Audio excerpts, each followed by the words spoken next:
വഴി വെട്ടി പോവുക, ഒറ്റയ്ക്ക് വഴി വെട്ടി പോകുന്നവൻ ആംബുലൻസ് അതാണ് ഇവിടെ കാണുന്നത്.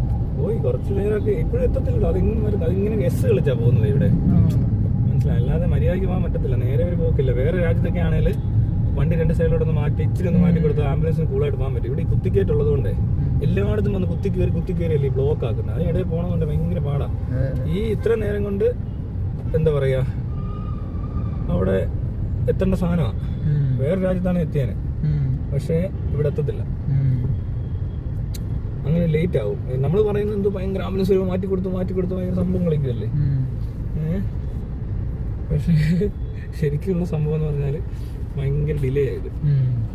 കണ്ട ഒരു നല്ലൊരു രാജ്യം പോലെ തോന്നുമല്ലേ ഈ ഫൈനല്. ഈ രാജ്യത്തിന് പറ്റിയ മോന്തയാ. ഈ ആംബുലൻസ് പോകുമ്പോൾ നമ്മുടെയൊക്കെ വിചാരം നമ്മളെന്തോ മാറ്റി ഭയങ്കര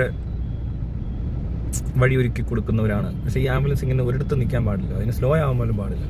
കൊള്ളാവുന്ന രാജ്യത്തൊക്കെ ആണെങ്കിൽ കൊള്ളാവുന്ന രീതിയിൽ റോഡ് ബിഹേവ് ചെയ്യുന്ന മനുഷ്യരാണെങ്കിൽ ഇത് അതിലും വേഗം എത്തും. ഇതിങ്ങനെ മാറ്റി നിർത്തിയിട്ട് ഇങ്ങനെ എസ് ഒക്കെ കളിച്ച് ഇങ്ങനെ ആംബുലൻസ് പോകുന്നത്, ഇങ്ങനെ ആംബുലൻസ് പോകേണ്ട ആവശ്യമൊന്നുമില്ല. രണ്ട് സൈഡിലോട്ട് വണ്ടി മാറിയാൽ നേരെ പൊക്കോണം.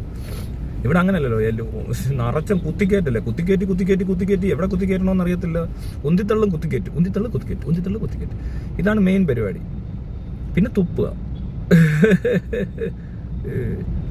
വലിയ മെടുക്ക. മലയാളി പൊളിക്കുമായിരുന്നു. പഴംപൊളി, വാപൊളി, മലയാളി പൊളി എന്ന് പറഞ്ഞാൽ അതിനാ.